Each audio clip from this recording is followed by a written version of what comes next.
الحمدللہ رب العالمین والصلاة والسلام علی سید الانبیاء والمرسلین اما بعد فاعوذ باللہ السمیع العلیم من الشیطان الرجیم۔ ویسے تو رمضان المبارک کا پورا مہینہ ہی برکتوں والا، اللہ کی رحمتوں والا مہینہ، فضیلتوں والا مہینہ ہے، لیکن رمضان المبارک کا جو آخری عشرہ ہے، اللہ عز و جل نے اس میں لیلۃ القدر کو رکھا ہے، اور لیلۃ القدر کی فضیلت یہ ہے کہ اللہ عز و جل نے ارشاد فرمایا لیلۃ القدر خیر من الف شہر، کہ لیلۃ القدر میں کی گئی عبادت 1000 مہینوں میں کی گئی عبادت سے بڑھ کر ہے، 1000 مہینوں میں کی گئی عبادت سے افضل ہے، بہتر ہے۔ اب یہ لیلۃ القدر جو ہے یہ کون سی رات ہے، اس کے متعلق نبی صلی اللہ علیہ وآلہ وسلم نے ارشاد فرمایا کہ لیلۃ القدر کے بارے میں مجھے بتایا گیا کہ یہ کون سی رات ہے، اور پھر مجھے بھلا دیا گیا، اس لیے آپ صلی اللہ علیہ وآلہ وسلم نے ارشاد فرمایا التمسوها فی العشر الاواخر من رمضان التمسوها فی کل وتر، کہ لیلۃ القدر کو رمضان المبارک کے آخری عشرے کی طاق راتوں میں تلاش کرو، یعنی کہ 21ویں رات، 23ویں رات، 25ویں، 27ویں اور 29ویں راتوں میں سے ایک رات لیلۃ القدر والی رات ہے۔ کچھ لوگ یہ سمجھتے ہیں کہ 27ویں رات جو ہے وہی لیلۃ القدر کی رات ہے، اور وہ اسی ایک رات عبادت کرتے ہیں، اور باقی راتوں کو آپ کہہ لیجئے کہ وہ اتنی اہمیت نہیں دیتے ہیں۔ لیکن آپ صلی اللہ علیہ وآلہ وسلم نے جب یہ ارشاد فرما دیا کہ آپ ان کو لیلۃ القدر کو تلاش کرو، تو اس کا مقصد یہ ہوا کہ لیلۃ القدر جو ہے وہ کوئی ایک رات کو ہم معین نہیں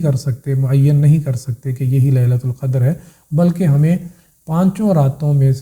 جو ہے وہ کوشش کرنی چاہیے، اجتہاد کرنی چاہیے کہ ہمیں لیلۃ القدر کا اجر و ثواب جو ہے وہ حاصل ہو جائے۔ اور نبی صلی اللہ علیہ وآلہ وسلم کی بھی یہی سنت ہے۔ حضرت عائشہ صدیقہ رضی اللہ تعالیٰ عنہ ارشاد فرماتی ہیں کہ جب رمضان المبارک کا آخری عشرہ یعنی کہ آخری 10 دن شروع ہو جاتے تھے، تو آپ صلی اللہ علیہ وآلہ وسلم احیا لیلہ وایقظ اہلہ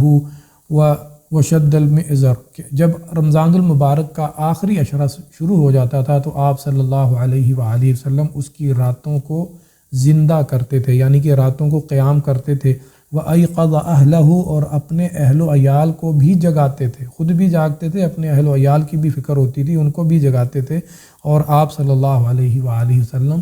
اپنی کمر کس لیتے تھے، یعنی کہ اپنے آپ کو تیار کر لیتے تھے کہ آخری 10 دن میں زیادہ سے زیادہ جو ہے وہ کوشش کرنی ہے اور اجتہاد کرنا ہے عبادات میں۔ اور نبی صلی اللہ علیہ وآلہ وسلم کی زندگی جو ہے وہ ہمارے لیے بہترین اسوہ اور نمونہ ہے۔ اللہ عز و جل نے ارشاد فرمایا لقد کان لکم فی رسول اللہ اسوۃ حسنہ، کہ تمہارے لیے محمد صلی اللہ علیہ وآلہ وسلم کی زندگی میں بہترین اسوہ اور بہترین نمونہ ہے۔ جبکہ ام المؤمنین